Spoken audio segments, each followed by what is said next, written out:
Dans le cas où l'acquéreur doit vendre son bien pour acheter un autre bien, je vous conseille pour à la fois dans le but de vous protéger et de protéger les intérêts des acquéreurs, de mettre une clause suspensive liée à la vente d'un autre bien. Il y a deux options dans le compromis. La première, c'est qu'un compromis de vente a déjà été conclu avec un acquéreur ou le compromis de vente n'a pas encore été conclu. Voyons donc voir le premier cas avec la clause où un compromis de vente a déjà été conclu.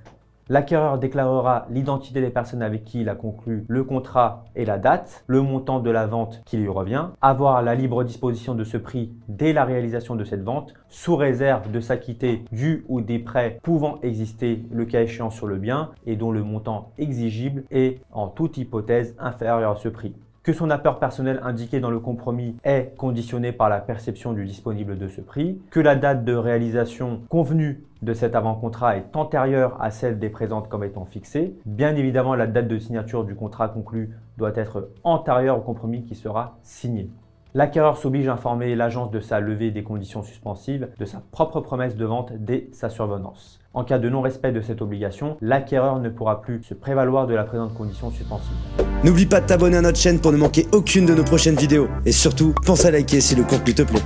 Il est convenu entre les parties que si la vente du bien n'est pas conclue dans le délai su-indiqué, les présentes seront considérées comme caduques et non avenues au seul choix de l'acquéreur et le dépôt de garantie éventuellement versé par l'acquéreur lui sera rendu immédiatement sauf application des dispositions du premier alinéa de l'article 1304-3 du Code civil. Dans le second cas, la promesse ou le compromis de vente n'a pas encore été conclu, c'est-à-dire que le bien est sûrement qu'à l'étape de la mise en vente. Alors dans ce cas, l'acquéreur déclare que le dit bien a été mis en vente au prix de 100 000 € par exemple, en paiement comptant, que l'acquéreur déclare qu'il s'engage à consentir à la vente à ce prix à tout acquéreur que ce dernier ait ou non recours à un prêt pour financer tout ou partie de son acquisition, qu'il aura la libre disposition de ce prix dès la réalisation de cette vente, sous réserve de s'acquitter du ou des prêts pouvant exister le cas échéant sur le bien et dont le montant exigible est en toute hypothèse inférieur à ce prix, que son apport personnel au présent est conditionné par la perception du disponible de ce prix.